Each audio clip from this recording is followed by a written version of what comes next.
particularly with COVID-19, what we have seen is that we had the vaccines, right? We were able to push out vaccines, and we know that vaccines can play an enormous role in terms of lowering or alleviating the disease burden. But at the same time, we also know that vaccines were not equitably distributed. There wasn't access globally and locally, and there are all kinds of barriers that stop people from accessing vaccines. So if you think of just global north, global south, again, we know that we had access to vaccines in Canada and the US, not the same case with people in South Asia or Africa. Even when vaccines were delivered, they were very close to expiry dates. They didn't have, there were cold storage issues, and many of those vaccines did not reach into the hands of people. So one is about access and equity in that sense. We also know that, wherever COVID-19 had time to linger, new variants developed, and it affected people all around, right? So I think that questions around vaccine equity is in our self-interest, in everybody's self-interest. It's not about philanthropy. It's not about kindness, right? So the dictum, I think, should be that if we are safe, if everyone is safe. So that's one. And the other thing I would say is, even where populations had access to vaccines, again, say in Canada, there were particular groups and people who were very resistant to those vaccines. So which means we also have to understand why people are resistant. And one of the resistance, of course, has been that Black communities in particular, Indigenous communities in particular, have a very difficult and long history in relationship to science, right? There is a long history of healthcare inequities written into vaccine or healthcare practices, and it's not just historical. It is historical. If you think of, I'm thinking of Chinese immigrants here, right, who were immediately in Canada seen as disease carriers, as diseased races, as threats to white population, and therefore policies that developed out of those exclusionary immigration policies, exclusionary housing policy. So that sort of seems in the past, but not so much in the past if you think of COVID-19 and anti-Asian racism, right, that erupted. And then you continually see news coverage of Black and Indigenous populations in our healthcare system today who are neglected, mistreated, not given the care and attention that they deserve, right? So I think we have to take into account both, global issues as well as local issues. What are the histories? Right? What are the relationships with health that people have ingrained in them as members of particular religious groups, racial groups, that prevent them from trusting something that is going to benefit them, right? We're pushing out the vaccines, but they have to accept the vaccines.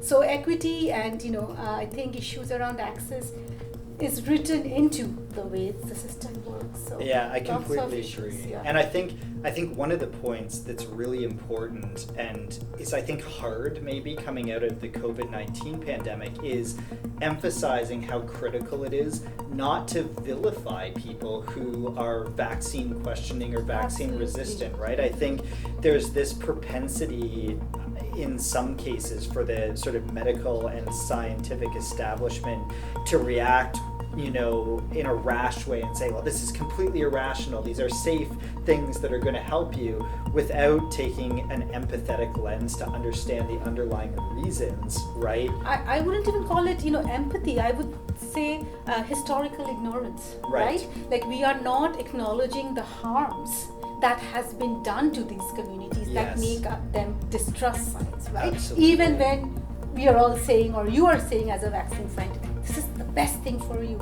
But if you've told me in the past that this is best for you and it has done harms to me, why now? Why should I trust you now? So I think acknowledgement of those historical harms might allow us then to build, and repair relationships, and therefore make it more equitable and accessible. Yeah, and as someone who does a lot of sort of science communication, another thing that I think I really learned, especially during the pandemic, was that I'm not always going to be the right person to communicate things to certain communities. And I think that really underscores why having diverse voices engaged in all aspects of vaccine research, right? From vaccine development through to implementation, through to understanding the socio-cultural issues that surround vaccination is so important, because those people from those communities bring a lens that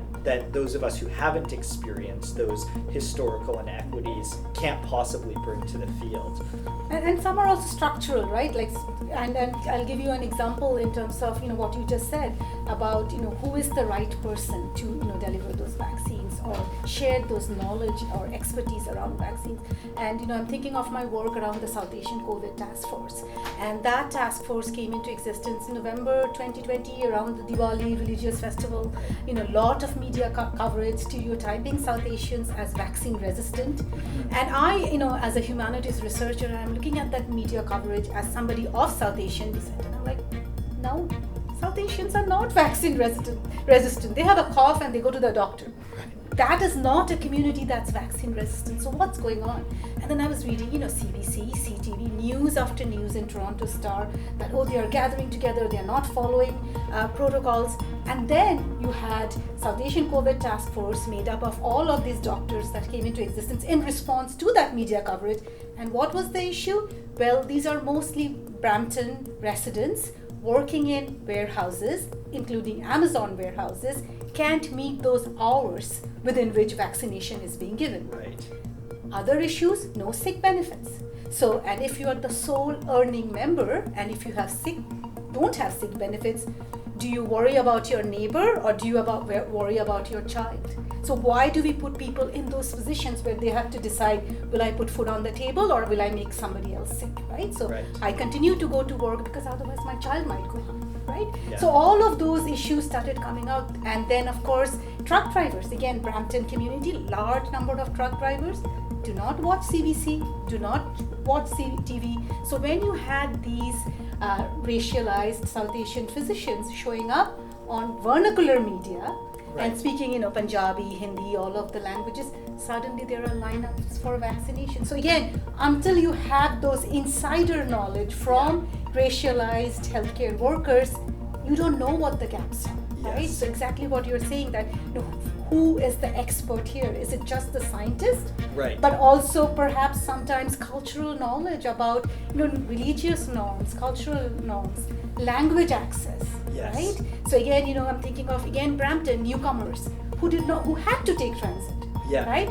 They were not lucky like you and me to sit in our homes in front of our computers and continue to do the work. They had to take public transit. Yeah. They were essential workers. They had to show up for work and therefore more at risk.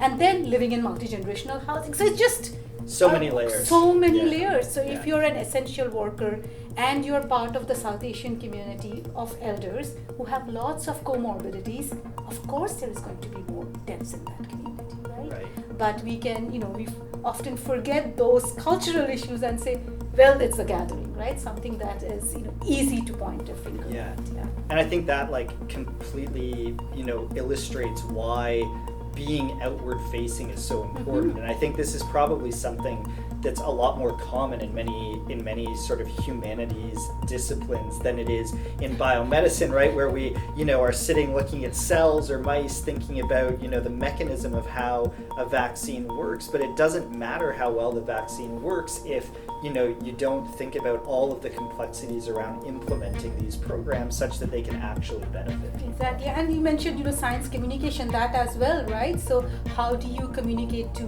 literate and well-informed folks, and how do you educate those who might be on the fence? How do you educate those who are resistant? So, and that's where sort of, communication studies or, those kinds of skills about, is it infographics? Do we go to TikTok because you want to reach the younger generation? Do you go to WhatsApp because that's where the South Asian community is, or the Chinese community is? Like, what kinds of multimodal media outreach or communication material, what languages, like which community is where and what languages might they need to access that same information? Yeah.